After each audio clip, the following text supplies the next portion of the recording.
سرگزشت ایک کمسن سپاہی سالار کی، جو ایک مظلوم بہن کی پکار پر ہندو راجاؤں پر چڑھ دوڑا۔ تاریخ اسلام کے اس جرنیل نے بہادری، شجاعت اور قوت ایمانی سے نہ صرف سندھ کو فتح کیا بلکہ اپنے حسن سلوک سے وادی سندھ کو اسلام کے نور سے منور کر دیا۔ توحید پہ جان نشاور کرنے والے اس سپاہی کی کہانی شروع کرنے سے پہلے آپ سے گزارش ہے کہ ہمارے چینل گلوبل نالج کو سبسکرائب کریں اور گھنٹی کے بٹن کو ضرور پریس کریں تاکہ ہماری ہر آنے والی ویڈیو آپ تک بآسانی پہنچ سکے۔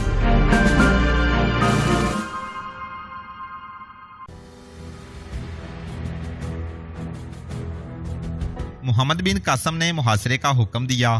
دستے محاصرے کی ترتیب میں ہو ہی رہے تھے کہ شہر کے ایک طرف کے دروازے کھلے، صدر دروازہ بھی کھلا اور اندر سے سوار اور پیادہ دستے جے کارے لگاتے باہر نکلے۔ باہر آ کر وہ لڑائی کی ترتیب میں آنے کی بجائے مسلمانوں پر ٹوٹ پڑے۔ مسلمان بھی کسی ترتیب میں نہیں تھے، وہ جس پوزیشن میں تھے اسی میں دشمن سے الجھ پڑے۔ یہ گتھم گتھا قسم کا مارکا تھا جو زیادہ دیر نہ لڑا گیا۔ دونوں طرف سپاہی زخمی ہو رہے تھے۔ مسلمان سالار اپنے لشکر کو کسی ترتیب میں لانے کی کوشش کر رہے تھے۔ وہ اس قسم کی پوزیشن میں آنا چاہتے تھے کہ قلعے کے دروازوں تک پہنچ جائیں تاکہ صحرا کی فوج قلعے میں واپس نہ جا سکے، لیکن صحرا نے یہ خطرہ پہلے ہی پیش نظر رکھا ہوا تھا۔ مسلمان جب دروازوں کی طرف جاتے تھے تو ان کا راستہ روک لیا جاتا تھا، شدید مزاحمت کا سامنا ہوتا تھا۔ محمد بن قاسم کو یہ سمجھنے میں دیر نہ لگی کہ اس کے دشمن کی کوئی ترتیب ہے یا نہیں، اس میں لڑنے اور مرنے کا عزم موجود ہے، اور یہ عزم اتنا پختہ ہے کہ اس میں دیوانگی کی جھلک صاف نظر آتی ہے۔ میدان جنگ میں ایسے باولے پان سے زیادہ دیر نہیں لڑا جا سکتا، لیکن دشمن کو یہ سہولت حاصل تھی کہ اس کے عقب میں قلعہ بند شہر تھا۔ محمد بن قاسم نے چیخ چلاک کر اپنی فوج کو پیچھے ہٹانا شروع کر دیا۔ اس نے غالباً یہ سوچا کہ دشمن ابھی آگے آ جائے گا اور قلعہ دور ہو جائے گا، یا محمد بن قاسم نے اس خیال سے اپنے دستوں کو پیچھے ہٹانا چاہا تھا کہ انہیں کسی ترتیب میں کر لے تاکہ سالار آسانی سے اور ضرورت کے مطابق کمان کر سکے۔ صحرا نے دیکھا کہ مسلمان پیچھے ہٹ رہے ہیں تو اس نے اپنے دستوں کو پیچھے ہٹا لیا۔ جس تیزی سے ہندو سپاہی مارکیٹ سے نکل کر دروازوں میں داخل ہوئے، اس سے پتہ چلتا تھا کہ انہیں پہلے ہی کوئی اشارہ بتا دیا گیا تھا، جو ملتے ہی وہ واپس قلعے میں چلے گئے۔ یہ مارکا بڑا ہی خون ریز تھا، دونوں طرف بہت نقصان ہوا۔ ہندوؤں نے اپنے زخمیوں کی بھی پرواہ نہ کی، انہیں وہیں چھوڑ کر قلعے کے دروازے اندر سے بند کر لیے۔ ان کے کئی زخمی آہستہ آہستہ چلتے قلعے کی طرف جا رہے تھے۔ مسلمانوں نے انہیں تیروں کا نشانہ بنانا شروع کر دیا۔ جب قلعے کے دروازے بند ہو گئے تو مجاہدین نے اپنے زخمیوں اور شہیدوں کو اٹھانا شروع کیا۔ ان کے ساتھ جو عورتیں تھیں وہ دوڑی آئیں اور زخمیوں کی دیکھ بھال اور مرہم پٹی وغیرہ اپنے ذمہ لے لی۔ محمد بن قاسم نے سالاروں کو اکٹھا کیا اور ان کے ساتھ صلاح مشورہ کیا۔ سب کی رائے یہ تھی کہ دشمن اسی انداز سے لڑے گا۔ اس صورتحال میں محمد بن قاسم نے کہا کہ قلعے کا محاصرہ کر لیا جائے، لیکن اس قسم کی لڑائی کے لیے بھی دستوں کو تیار رکھا جائے جو آج ہمیں لڑنی پڑی ہے۔ دشمن ایک طرف سے باہر آئے تو دوسری طرف کے دستے بھی مدد کو پہنچ جائیں۔ دوسرے دن مسلمان محاصرہ مکمل کر چکے تھے۔ محمد بن قاسم قلعے کے ارد گرد گھوم پھر کر دیکھتا رہا کہ کہیں سے دیوار نقب کے قابل نظر آ جائے۔ دیوار کے اوپر ایک ہجوم کھڑا تھا، فوج کے ساتھ شہر کے لوگ بھی تھے، ان میں تیر انداز بھی تھے اور برچیاں پھینکنے والے بھی۔ قلعے کی دیوار کے قریب جانے کی کوئی سوچ بھی نہیں سکتا تھا۔ دونوں طرف سے تیروں کا تبادلہ ہوتا رہا۔ صرف تیر اندازی سے قلعے سر نہیں کیے جا سکتے تھے، لیکن کوئی اور صورت بھی نظر نہیں آتی تھی۔ ظہر کی نماز کا وقت ہو گیا۔ محاصرے کی صورت میں ایسا ممکن نہیں تھا کہ تمام لشکر باجماعت نماز پڑھتا۔ اذان دی گئی اور دستوں نے الگ الگ باجماعت نماز پڑھی۔ مسلمانوں نے ابھی دعا کے لیے ہاتھ اٹھائے ہی تھے کہ شہر کے مشرقی دروازے کھلے اور قلعے کی فوج یوں باہر نکلی جیسے سیلاب نے بند توڑ دیا ہو۔ اس فوج کے لیے یہ موقع اچھا تھا۔ مسلمان نماز پڑھ رہے تھے۔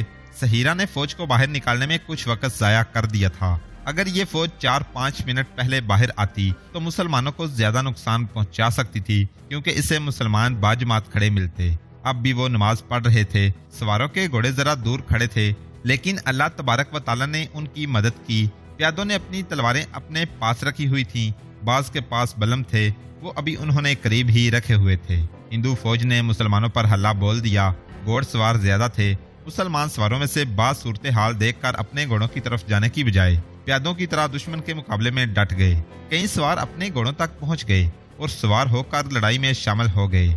حملہ چونکہ ایک طرف ہوا تھا اس لیے محمد بن قاسم نے دوسری طرف سے کچھ دستے اس طرف بھیج دیے۔ یہ لڑائی بہت خون ریز تھی، ہندو فوج بری طرح بفری ہوئی تھی، اس کے لڑنے کے انداز میں قہر اور غضب تھا۔ مسلمان جلدی سنبھل گئے تھے ورنہ ان کا بہت ہی نقصان ہوتا۔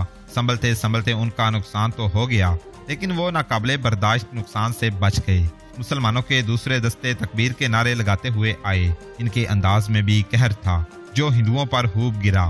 اب کہ محمد بن قاسم نے پھر کوشش کی کہ ہندوؤں کی واپسی کا راستہ روک لے لیکن یہ ممکن نہ ہو سکا۔ اس کی ایک وجہ تو یہ تھی کہ ہندو حملہ آور قلعے سے زیادہ دور نہیں آئے تھے، اور دوسری وجہ یہ کہ مسلمان دیوار کے قریب ہوتے تھے تو دیوار کے اوپر سے ان پر تیر آتے تھے اور پھینکنے والی برچیاں بھی۔ ہندو دستوں کو یہ حملہ خاصا مہنگا پڑا۔ بے شک مسلمانوں پر نماز کی حالت میں حملہ ہوا تھا لیکن وہ ذہنی طور پر اس کے لیے تیار تھے۔ گزشتہ روز تو انہیں توقع ہی نہیں تھی کہ قلعے کے اندر سے فوج آ کر ان پر حملہ کر دے گی اور یہ حملہ بہت ہی زوردار ہوگا۔ دوسرے دن قلعے کے جو دستے باہر آئے انہیں لینے کے دینے پڑ گئے۔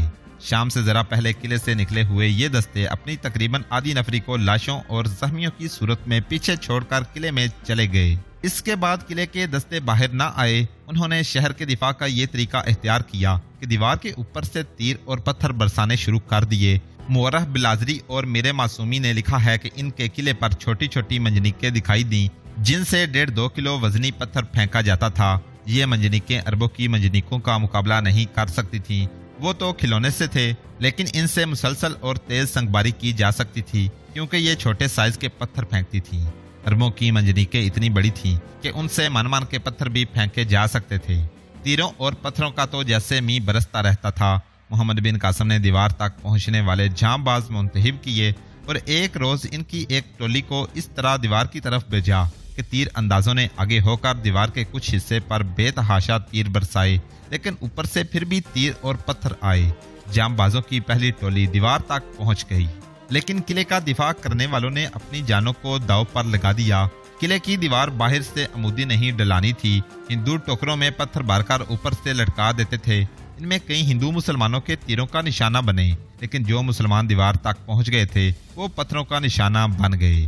محاصرے کے 7ویں روز محمد بن قاسم نے اپنا آخری حربہ استعمال کیا۔ اس نے شہر پر منجنیقوں سے پتھر پھینکنے شروع کر دیے، پھر آگ والے تیر پھینکے جن سے شہر میں کئی جگہوں پر آگ لگ گئی۔ سنگباری اور آتش بازی کا سلسلہ صبح شروع کیا گیا تھا اور شام تک جاری رکھا گیا۔ شہر کے لوگوں نے واویلا بپا کر دیا۔ شام سے کچھ دیر پہلے قلعے کے ایک طرف کے دروازے کھلے اور پہلے 2 دنوں کی طرح اندر سے فوج باہر آئی اور مسلمانوں پر حملہ کر دیا۔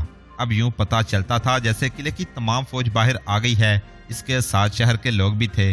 دشمن کا یہ حملہ اتنا شدید تھا کہ محاصرہ توڑ کر دستے اس طرف بلا لیے گئے۔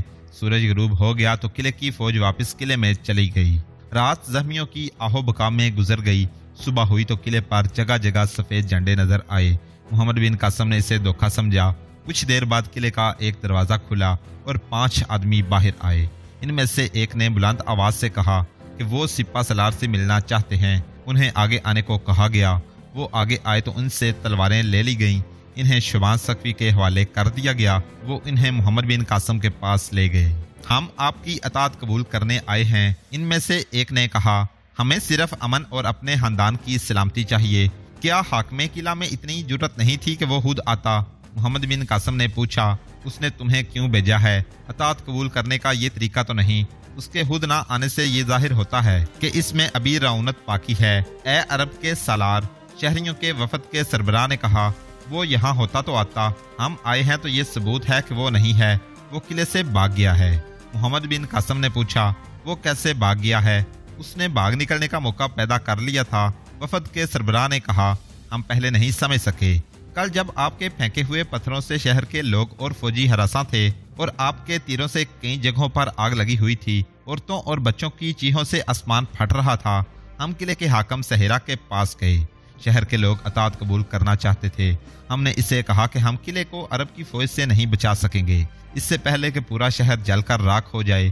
پھر ہم سب اپنی جوان بیٹیوں اور بچوں کے ساتھ عربوں کے قیدی ہو جائیں اور عرب تمہارا سر قلم کر دیں، کیوں نہ عربوں کی اطاعت قبول کر لیں۔ اس طرح ہم اپنی عزت اور مال بچا سکیں گے اور شہر بھی مزید تباہی سے بچ جائے گا۔ سہیرا جو بہت ہی چالاک اور زیرک ہے،